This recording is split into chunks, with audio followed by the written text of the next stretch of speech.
E aí, pessoal? Vamos lá. Muito antes da ciência chegar e dizer pra gente que os fósseis eram restos de vida pré-histórica, eles já contavam histórias. E que histórias? De heróis gigantes, de dragões pavorosos e até de milagres.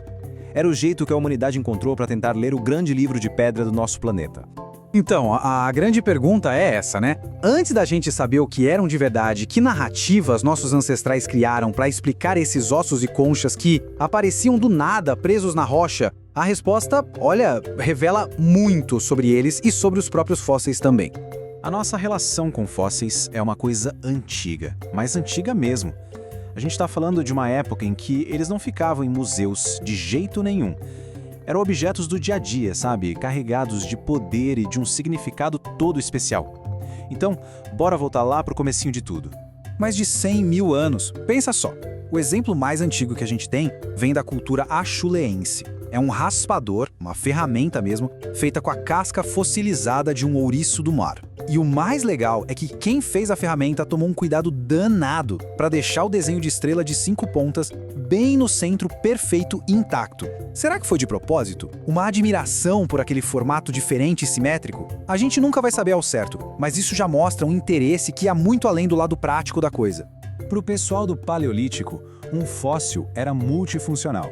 Eram as joias da época, sabe? Eles furavam e usavam em colares, eram ferramentas práticas, como o raspador que a gente acabou de ver, e, muito provavelmente, eram amuletos, objetos que pareciam ter um poder especial, tão preciosos que valia a pena carregar em longas viagens e até trocar com outros povos.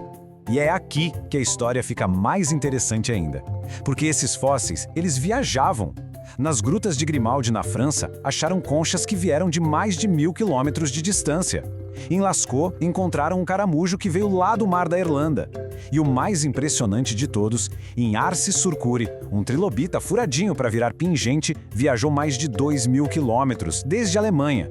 Isso mostra que já existia uma imensa rede de comércio naquela época e que esses objetos eram supervalorizados. Agora, vamos dar um salto no tempo, direto para Grécia e Roma antigas. Aqui, a interpretação muda completamente de figura. Ossos enormes que eram dos enterrados não eram vistos como de animais extintos. Para eles, era a prova física da era heróica, os restos mortais dos heróis de seus maiores mitos. E tem até um nome para isso, geomitologia. É o campo que estuda exatamente como eventos geológicos, tipo a descoberta de um fóssil, deram origem a lendas. É com essa lente que a gente vai olhar para as próximas histórias, para entender como os antigos davam sentido a um mundo cheio de coisas maravilhosas e inexplicáveis. E que maravilhas eles encontravam! Ossos gigantes de mamutes e mastodontes eram bem comuns em certas partes da Grécia. Agora se coloca no lugar deles, um povo que acreditava que seus heróis eram literalmente maiores que a vida. Aí você encontra um fêmur do tamanho de uma pessoa. Pronto, tá aí a prova, né? Essas relíquias viraram símbolos de poder e legitimidade para cidades e estado. Se liga nessa história porque parece coisa de filme. Lá por 560 a.C., Esparta estava em guerra com a cidade rival de Tegeia. O famoso oráculo de Delfos deu a missão: achem e tragam para casa os ossos do herói Orestes. Então, um espião espartano, o Licas, descobre que um ferreiro de lá encontrou um caixão gigante.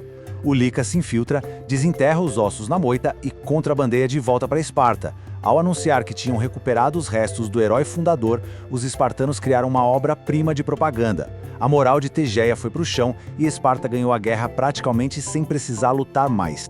Então, qual era o segredo? Simples. Tegeia fica numa região cheia de fósseis da Era do Gelo. Um caixão de 3 metros de comprimento era o tamanho perfeito para guardar os ossos de um mamute.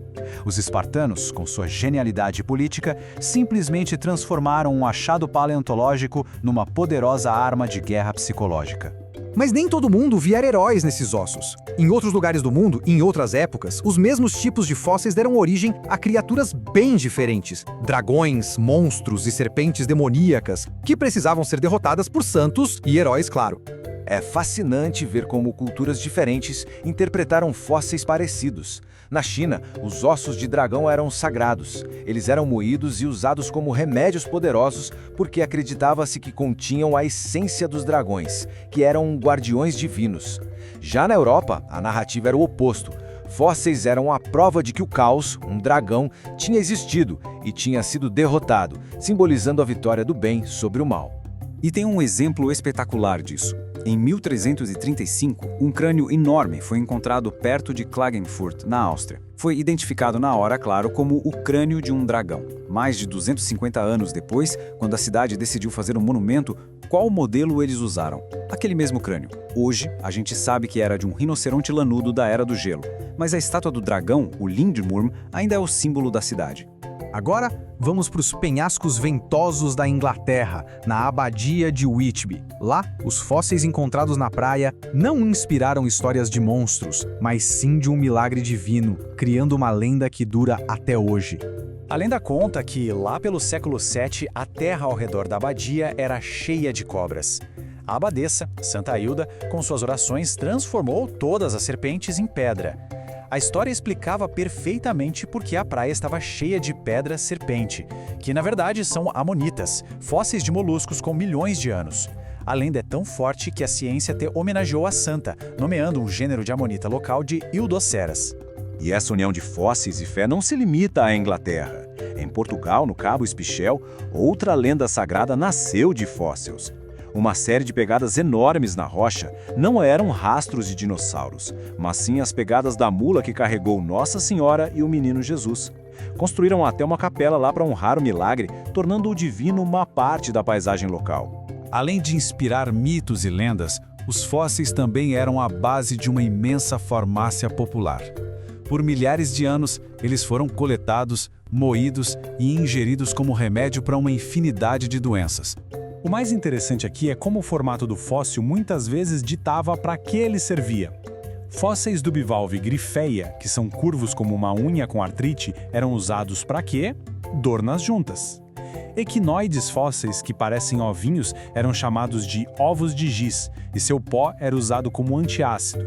E na China, braquiópodes com formato de asa eram chamados de andorinhas de pedra e usados para problemas dentários. E as histórias podiam ser bem elaboradas. Plínio, o Velho, descreveu a crença dos druidas sobre o ovo de serpente.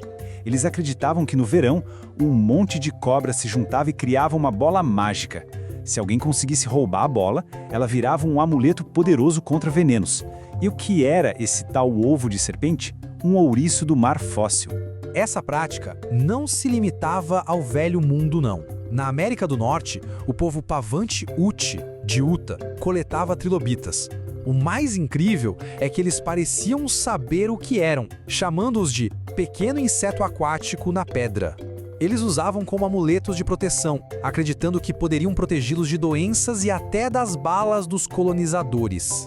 Mas nenhum fóssil foi tão valorizado como remédio quanto o âmbar. Por mais de 1000 anos, essa resina de árvore fossilizada foi considerada uma panaceia, um remédio para tudo. Era usado para asma, reumatismo, dor de garganta, histeria. As mulheres grávidas usavam para prevenir abortos. Era, de verdade, a aspirina no mundo antigo.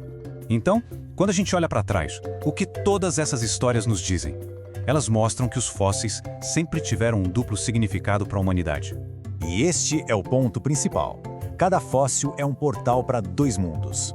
Um é o mundo da ciência, que nos conta sobre ecossistemas antigos e a imensa história da vida na Terra.